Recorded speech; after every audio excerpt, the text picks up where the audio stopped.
Dia do Nordestino é comemorado hoje. Nossa equipe de reportagem foi até o Morro do Índio e te mostra uma reportagem para lá de especial. O ônibus intermunicipal com ar-condicionado começa a rodar em cidades da Baixada Santista. No estúdio, um bate-papo com a primeira mulher árbitra de boxe na história dos Jogos Olímpicos. Hoje é terça-feira, 8 de outubro de 2024. Vamos juntos, o seu Últimas Notícias começar agora.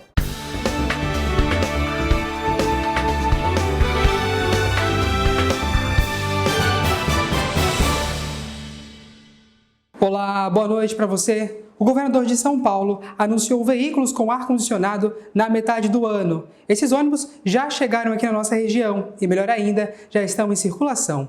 Moradores das cidades da Baixada Santista que utilizam transporte público intermunicipal serão beneficiados com novos veículos contendo sistema de ar-condicionado, conforme solicitado pela deputada estadual Solange Freitas e o anúncio do governador do estado, Tarcísio de Freitas. 50 novos ônibus em setembro e outros 50 em novembro. Essa minha luta junto com a população para a gente conseguir o ar-condicionado. Como repórter, como jornalista, a gente já lutava mostrando os transtornos que é passar nesses ônibus, embarcar nesses ônibus e ficar sem o ar-condicionado, principalmente no verão. E depois, como deputada, estou há 1 ano e 2 meses no mandato, também a luta com várias reuniões com a MTU, pedindo para o governador essa reivindicação. O governador se comprometeu a fazer um estudo, a MTU fez esse estudo e agora deu a boa notícia. Olha, Solange, já veio me perguntar, e os ônibus da MTU? Eu falei, os ônibus da MTU, aqueles que você vem pedindo para ter ar-condicionado, terão ar-condicionado. Serão 100 ônibus novos com ar-condicionado. 50 chegando em setembro, 50 chegando em novembro, e a gente vai proporcionar mais conforto para os cidadãos. Até o momento, 21 veículos já foram inspecionados e começaram o atendimento em linhas metropolitanas da região. A expectativa da companhia é que 100 ônibus comecem a rodar até o final deste ano. Para que os munícipes da região fossem contemplados com a novidade nos ônibus da MTU, a deputada estadual fez um abaixo-assinado e denominou o projeto como o fim da sauna móvel. Eu contei com a ajuda da população, fiz o abaixo-assinado pelo fim da sauna móvel, porque os ônibus intermunicipais parecem uma sauna móvel. Conseguimos quase 10 mil assinaturas, apresentamos para o governador e ele deu a solução. Claro que não vai resolver tudo, mas 100 novos ônibus com ar já vai ajudar em muito a população que pega os ônibus intermunicipais. Segundo a empresa metropolitana de transportes urbanos de São Paulo, os veículos são 0 km, operados pela BR Mobilidade, com chassi Mercedes-Benz e carroceria Caio Induscar. Além disso, os novos equipamentos contam com tecnologia mais limpa, que promete contribuir para a redução de poluentes e eficiência energética dos motores a diesel. Bacana demais, né? Um alívio para quem utiliza esses transportes aqui no litoral de São Paulo. Na semana passada, nós falamos aqui no N sobre a malha fina. Mas afinal, o que fazer quando cair nela? Saiba que ainda é possível corrigir a declaração do IR. Se você caiu na malha fina no imposto de renda, provavelmente sua declaração ficará retida. Isso acontece por alguma inconsistência nas informações. Se o contribuinte passar por este problema, o primeiro passo é acessar o aplicativo ECAC para saber qual foi a divergência entre as informações declaradas, conforme explica a contadora Débora Oliveira. Caso o contribuinte perceba que caiu na malha fina, ele não recebeu a restituição ou até mesmo teve algum problema ali no banco, ele pode acessar o aplicativo do imposto de renda ou o site chamado ECAC e verificar qual é a pendência que está acusando ali na declaração dele. Assim que ele verifica essa pendência, ele já pode resolver ali a situação retificando essa declaração, ou caso for algo que ele precise comprovar, daí ele tem que aguardar virar o ano para fazer a entrada e a antecipação dos documentos para a Receita Federal. Aí você precisa aguardar virar o ano para fazer a antecipação da entrega desses documentos direto no site da Receita Federal. E existem várias consequências de não resolver o problema com o imposto de renda, que vai de multas com valores altos até responder criminalmente. Se ele não tiver feito nada para resolver, ele será autuado. Então ele vai receber uma multa aí que pode variar de acordo com o imposto devido. Além dessas consequências, né, da multa, ela também pode responder por processo criminal, pode também vir aí ser preso, ter uma prisão de 2 anos por conta dessa omissão, desse fraude, né, dessa sonegação fiscal que a gente fala. A contadora Débora dá algumas dicas simples para correr menos riscos na hora de declarar o IR e evitar problemas com a malha fina. É importante que sempre no começo do ano as pessoas já começam a ir preparando ali a documentação para estar realizando a entrega dessa declaração de ajuste. Então, ali passado meados de fevereiro, as empresas já começam a entregar as declarações, já começam a disponibilizar esses informes de rendimento. Então, você já vai guardando, passou em médico, também em faculdade, já começa solicitando essa documentação para quando chegar ali no período do imposto de renda já está tudo correto e ter o menor risco possível de cair na malha fina. Hoje também a Receita Federal ela disponibiliza a declaração pré-preenchida, que isso também facilita bastante que a pessoa não caia na malha fina. No entanto, é importante que os valores sejam conferidos por nós, pelos próprios contribuintes. O Banco Central anunciou que quase 9 bilhões de reais estão disponíveis para resgate no sistema da própria instituição. São mais de 8 bilhões de reais que seguem disponíveis para o resgate, segundo o Banco Central. Os dados são referentes ao mês de julho. Para quem tem direito a algum dinheiro esquecido, pode sacar os valores até o próximo dia 16 de outubro. A consulta faz parte de um serviço oferecido pelo Banco Central, no qual é possível consultar se pessoas físicas, incluindo falecidas, e empresas têm algum valor esquecido nos bancos e consórcios. De acordo com o Banco Central do Brasil, quase 42 milhões de pessoas têm dinheiros esquecidos em contas inativas. Para pessoas falecidas, é possível sacar desde que a pessoa que faça a consulta tenha direito a eles. A única plataforma disponível para realizar as consultas é o próprio site do Banco Central. Vale ressaltar que, através do sistema do BC, os valores só poderão ser liberados para aqueles que fornecerem uma chave Pix para a devolução do valor. Caso não tenha chave, é necessário realizar o cadastro ou então contatar uma instituição financeira e ver a melhor maneira para o recebimento. Outra opção é a criação de uma própria chave Pix antes de acessar o sistema do BC e realizar a solicitação do dinheiro esquecido. E olha, ainda falando do BC, indicado pelo presidente Lula para assumir a presidência do Banco Central, o economista Gabriel Galípolo foi sabatinado hoje na Comissão de Assuntos Econômicos do Senado. O nome do atual diretor da política monetária do órgão passará por uma votação no plenário. E você fica agora com a nossa previsão do tempo.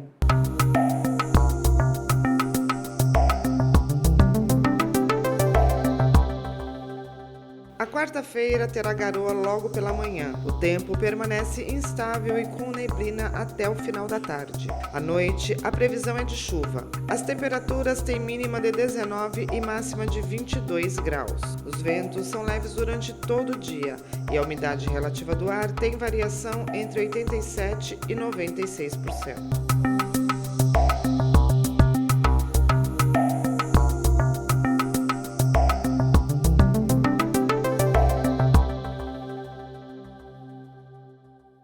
O governo federal divulgou hoje as notas finais das provas objetivas e a nota preliminar da discursiva do Concurso Público Nacional Unificado.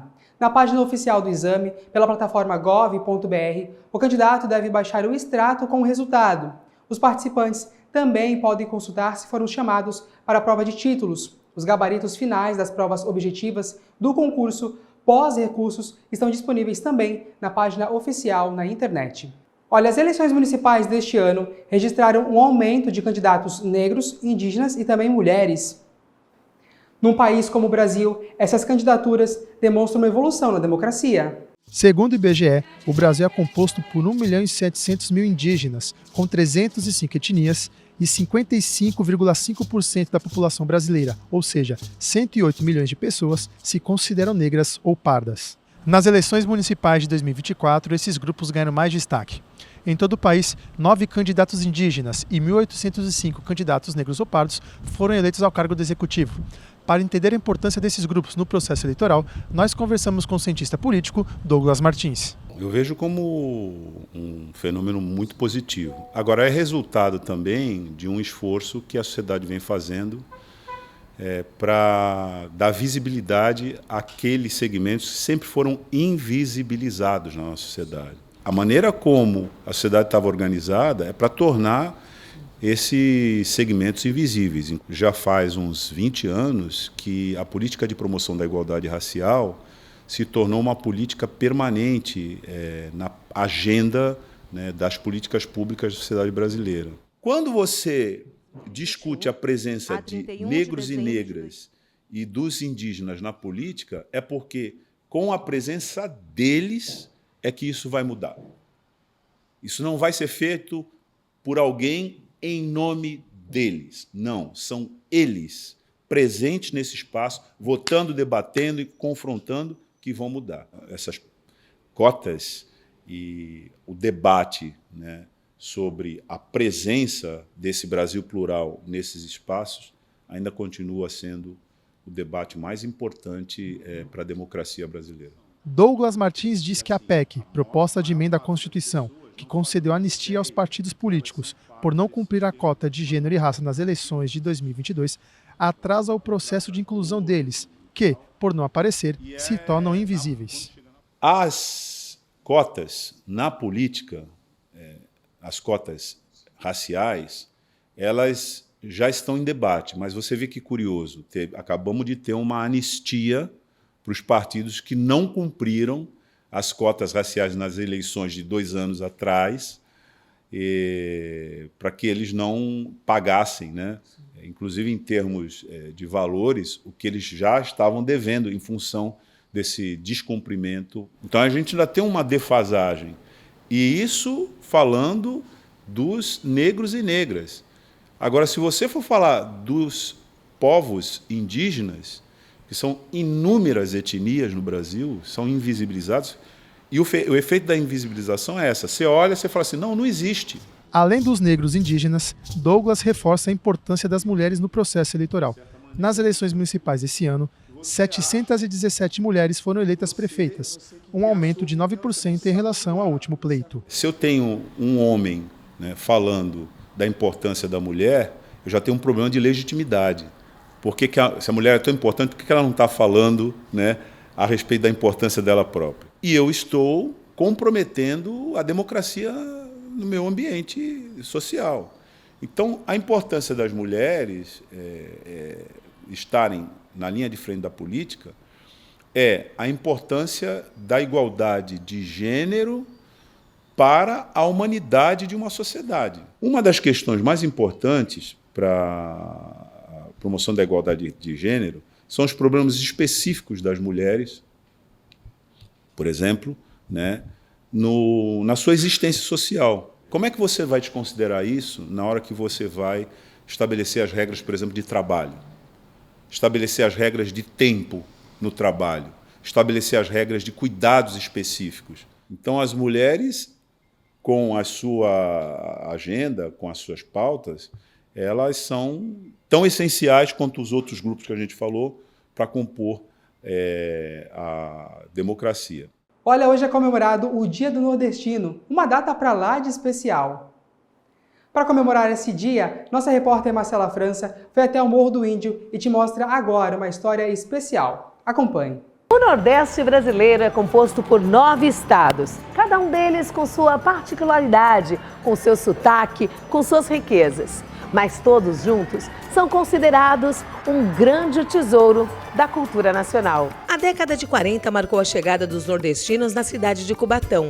E de acordo com o último censo do IBGE, Instituto Brasileiro de Geografia e Estatística, a proporção de nordestinos que viviam em Cubatão era de 26% dos habitantes, o que corresponde a cerca de 31 mil pessoas. O Nordeste brasileiro é admirado por suas lindas praias, paisagens paradisíacas, artesanatos, musicalidade e, claro, a comida nordestina. As comidas típicas do Nordeste estão entre as melhores do Brasil e conhecidas em todas as partes do mundo. Oxi, oxente, maninha, ó paió! Dentre tantas diversidades do seu sotaque e das gírias nordestinas, o Nordeste é também conhecido pelas suas delícias, espalhadas em todo o Brasil. Vamos conhecer um pouco da culinária nordestina. A gente vai conhecer a Val, que é filha de nordestino, mora em Cubatão há mais de 30 anos e é apaixonada pela culinária do Nordeste.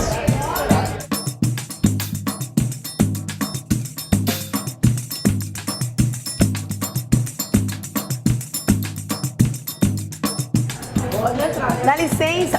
Que cheiro bom. Ai, Senhor, que delícia. Já estamos aqui na cozinha da Val e olha, o aroma tá incrível. Que delícia, esse cheirinho de cozinha nordestina é fantástico. E aí, dá só uma olhadinha, Igor, olha que delícia essa rabada, que é uma das peculiaridades e dos pratos mais pedidos na culinária nordestina, é isso, Val? Isso, aqui comigo o povo pede muito a rabada, tá? A costela.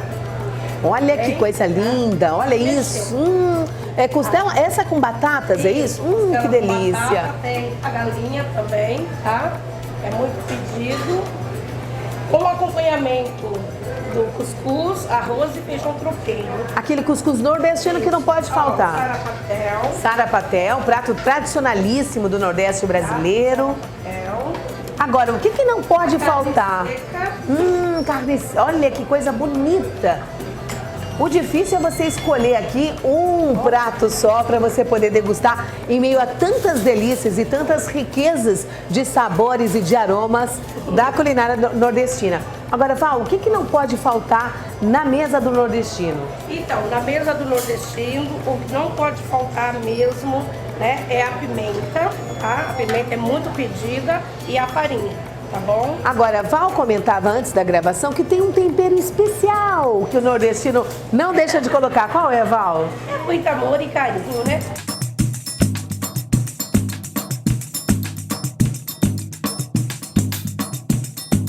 Além de tantas características que falamos sobre o Nordeste brasileiro, não podemos esquecer do povo nordestino. Um povo alegre que vive com um sorriso no rosto. Povo hospitaleiro, sempre pronto a receber. Povo que construiu Cubatão e que se espalha. Intervalo Esporte no seu N, um bate-papo com a primeira mulher árbitra de boxe na história dos Jogos Olímpicos. E o Santos perde fora de casa para o Goiás. É logo mais, até já! Educação é um direito de todas as crianças e adolescentes. O tipo de escola pode até mudar. A localização também. Pode ser uma escola perto de casa, pode ser próxima ao trabalho do pai, ao trabalho da mãe. O que não pode é ficar fora da escola. E para garantir esse direito, o governo federal, por meio do Ministério da Educação e do Ministério da Mulher, da Família e dos Direitos Humanos, criou o Disque 100 Brasil na Escola. Um canal para a sociedade comunicar situações de crianças que não estão frequentando a escola. Se você conhece alguma, entre em contato com o Disque 100. Com o envolvimento de todos, vamos garantir aos estudantes o direito à educação. Ministério da Educação, Governo Federal, Pátria Amada Brasil.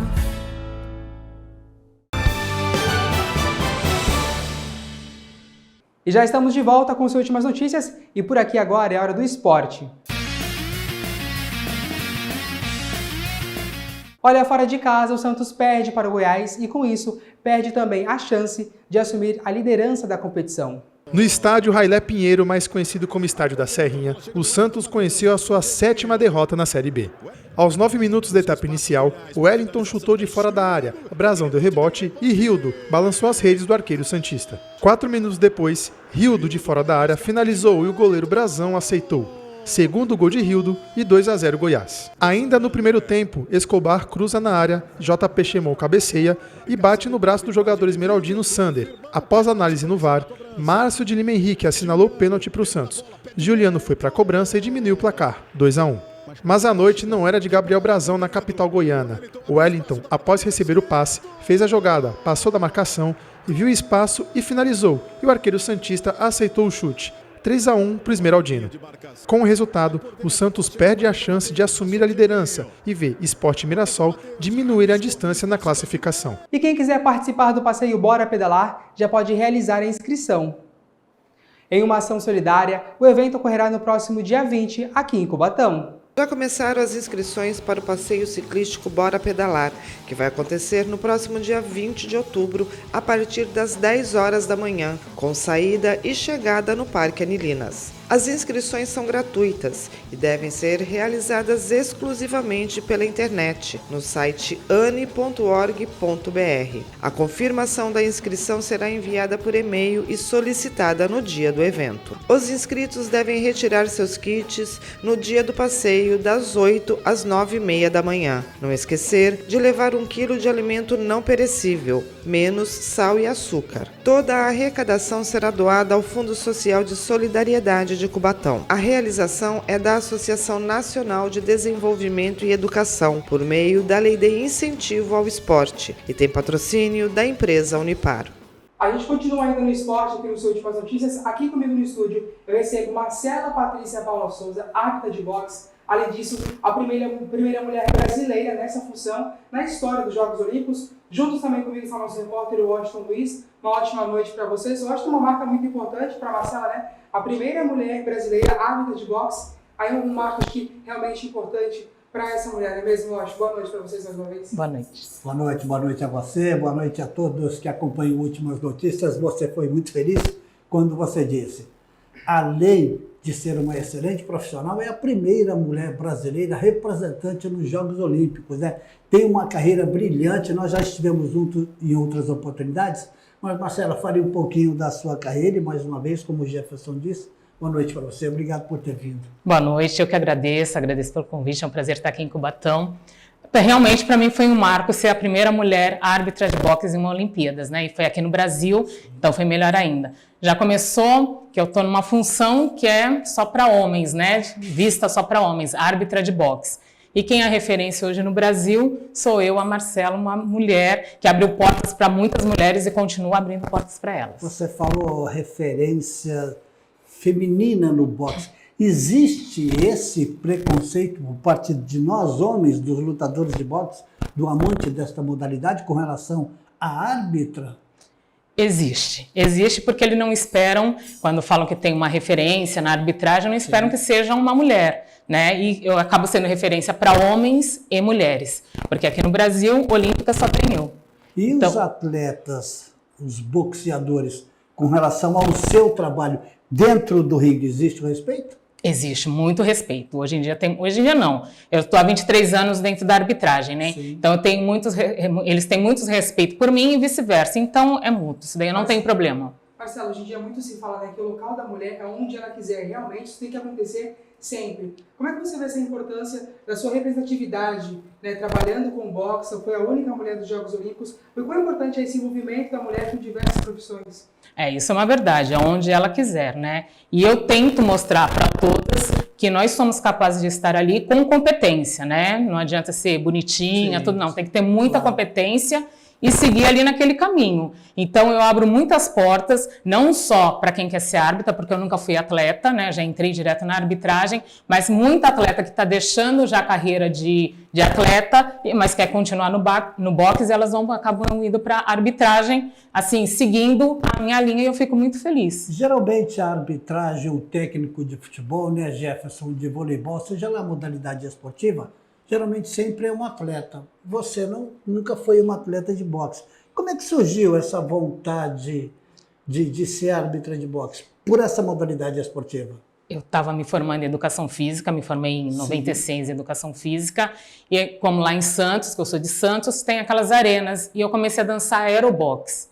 Tá. O aerobox durante o verão a gente se apresentava em arenas, e terminando o verão começamos a nos apresentar em lutas de boxe. Aí teve uma luta do Popó em Brasília, no qual eles nos chamou para a gente mostrar nossa coreografia, e eu me encantei pelo mundo do boxe, porque até então não era uma apaixonada pelo esporte, como muita gente não é, tem que conhecer.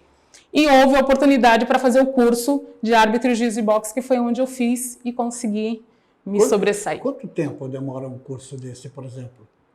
O curso, quando eu fiz, demorou 6 meses.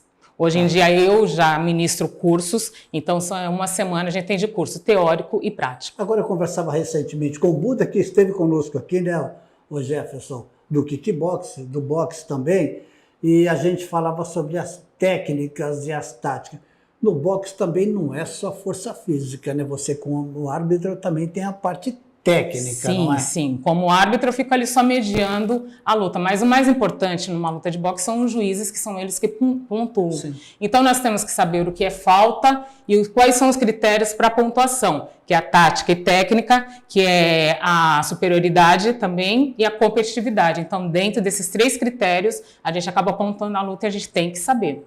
Marcela, uma dúvida aqui minha, desculpa. Por favor, por favor. Quando a gente falou agora um pouco de representatividade, como é que foi para você essa sua escolha, né? Você ser escolhida, ter esse ganho ali de estar representando o Brasil como árbitro ali. Qual foi o seu sentimento naquele momento? Eu acredito que é um misto de emoções gigantesco, né? É, realmente, é um misto de emoções. Assim, começou a partir do momento que eu já, no curso, quando eu fiz o curso, tinham mais homens, eu fui a primeira do curso, então eu já fiquei meio admirada até comigo, né? Assim, como eu aqui, tantos homens, foi. Aí depois foi surgindo as oportunidades para você se tornar continental, internacional, viajar o mundo. Sim. Eu viajando o mundo representando o meu país, indo para países que eu vi ali no livro, né? Sim. Aí também já foi nessa emoção. Quando surgiu a oportunidade das Olimpíadas, que aí falaram, você é a selecionada, a gente ainda fica meio assim, né? Já fica com aquele negócio, o coração batendo. Mas aí quando veio a tocha, que eu carreguei a tocha aqui na minha cidade, eu carreguei e falei assim, não, eu não acredito, é um misto de emoção mesmo. E quando você vai fazer a primeira luta, aí o ginásio todo ficou gritando, Marcela, porque não conhecia os atletas, né? Ficaram gritando Marcela, Marcela, é aquela emoção que você... Às vezes eu ficava ali pensando, eu falei, será se eu estou aqui mesmo, né? Isso está acontecendo comigo, é um misto de emoção. Chega a parecer um sonho, né? É um sonho, mas aí você tem que estar, que nem eu falo, o árbitro não tem sentimento, né? A gente não tem sentimento. Então a gente respira fundo, fica só assim, se fecha e deixa o pessoal se manifestar pela gente. Você tem referência? Por exemplo, dizem, daí eu acompanhei Mike Tyson, por exemplo. Vi muitas coisas do Cassius Clay, do Muhammad Ali, bem antes dele. Tem o Evander Holyfield, e tem outros também brasileiros, como Maguila, enfim. Tem alguma referência? Você como amante do boxe, não como árbitro. Como amante, então, ainda peguei a fase do Mike Tyson, peguei o finalzinho da fase do Mike Tyson, o início do Maguila, mas assim, como amante do esporte, eu vou falar Mike Tyson e Maguila. Aí depois, claro, conheci Maguila, conheci Popó, conheci o Floyd Mayweather, conheci todo mundo. Mas aí agora eu sou amante deles por conhecer e eu ser do meio, né? Mas assim, falar que eu tenho uma referência, não. O Popó esteve aqui, eu não me lembro o ano 2000, 1999, eu não me lembro que eu fui entrevistado lá no PITA, um cara extremamente... E não é alto, né? A categoria dele... Ele é baixinho. Mas é bom, né? Não é nem mediano, ele é baixinho. Ele é bom, né? A nossa referência aqui no Brasil, né? Você já teve problema dentro do ringue com algum boxeador ou não? Que não aceitou, que Marcela vai lá para apartar, isso aqui? Já teve? Problema lá em cima não, depois a gente escuta, né? Mas ali em cima todo mundo, o que eu falo, todo mundo acaba catando. Não tem esses problemas não. Em relação à regra, eu sou muito criteriosa, sempre fui, e hoje em dia sendo uma referência eu tenho que ser mais, né? Ou seja, profissional, então, né? Dentro do ringue. Então eu não tenho problema, porque ele sabe que eu aplico a regra. Então se for discutir comigo tem que estar baseado na regra. Todas as categorias, Marcela? Galo, pena, peso pesado, meio pesado? O meu é olímpico, né? Tá, então, mas eu faço todas as categorias, né? Sim. E todas as classes, masculino e feminino. Legal. Se alguém tiver interessado, por exemplo, tanto o homem como a mulher, quiser fazer o curso, onde é? Aqui na Baixada, em São Paulo? Não, em São Paulo, pela Federação Paulista hoje em dia, que a gente tem o nosso presidente, que é o Fernando Bolacha, em São Paulo. Mas em breve vamos trazer um curso para Santos, né? Para a Baixada, que vai abranger todos. Mas tivemos um curso agora em São Paulo e vamos ter um em Bauru. E aí, como é que funciona para poder fazer esse curso? Tem que se inscrever pela internet, tem que ir até o local? Qual o meio de caminho? Tudo, entra no site da federação, Insta, entra em contato com o presidente, que é FEBOX SP, entra em contato que lá vai estar todos os dados para poder se inscrever no curso. Não precisa ser atleta, não precisa ser professor de educação física, estudante, não. Tem que ser amante do boxe e gostar... boxeador, né? Não, tem que gostar do boxe. Tá certo, então, Marcela, muito obrigada pela sua presença aqui, mais uma vez, parabéns para você e sucesso na sua carreira. Imagina, eu que agradeço o convite, viu? Um prazer estar aqui falando com vocês. Muito obrigada. Boa noite para você. Um abraço a você e um abraço a todos. O nosso Últimas Notícias de hoje fica por aqui, para você uma ótima noite, voltaremos amanhã a partir das 6h15, até lá, tchau!